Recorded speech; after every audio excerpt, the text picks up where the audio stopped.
दिसत नाही क्या, हे दिसतंय ना आपल्याला दगडांच्या मधून, याच्यावरती हा वाडा 2 मजली उंच होता. 32 फुटापर्यंत याला लाकडाचं बांधकाम होतं.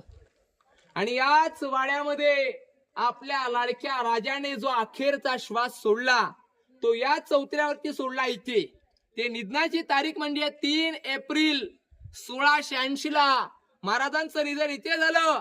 पण समाधीला आपल्याला जायचंय ना, ते टोकाला एकदम मंदिर आहे का शेवट, ते जगदीश्वर मंदिर आहे ना सर. महाराजांची समाधी 1 किलोमीटर पुढे का, कारण की आपले लाडके राजे शंकराचे भक्त होते सर. महाराजांचे आपण भक्त आहात, महाराज शंकराचे भक्त होते. महाराजांचं निधन इथे झालं. महाराजांची समाधी 1 किलोमीटर पुढे आहे. महाराजांचं आयुष्य किती वर्ष? 50. आपण देखील 50 वर्षाचं आयुष्य जर जगतोय, पण वयाचं 20 वर्ष आपलं बालपण आहे.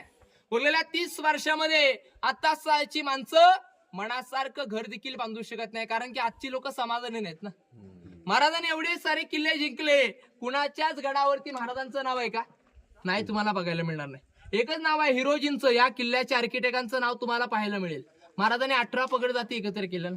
महाराजांच्या खांद्याला खांदा लावून 18 पगड जाती एकत्र केल्या. मुस्लिम समाज देखील महाराजांच्या सोबत होता ना, कारण की महाराजांच्या काळात कुणी महाराजांनी जातीपात केला नव्हता, म्हणून हे दिवस आज आपण पाहतोय ना. 18 पगड जाती एकत्र केल्या. या वाड्यामध्ये राजे 10 वर्ष आणि छत्रपती संभाजी महाराज 9 वर्षे राहिले. कारण की संभाजी महाराजांचा इतिहास तुम्ही सर पिक्चर मार्फत पाहिलेला आहे. आपण जर त्यांच्या निधनाची जरी आपल्या समोर चित्रीकरण उभं राहिलं तर आपल्या डोळ्यातून पाणी येतं. असं निधन झालं होतं.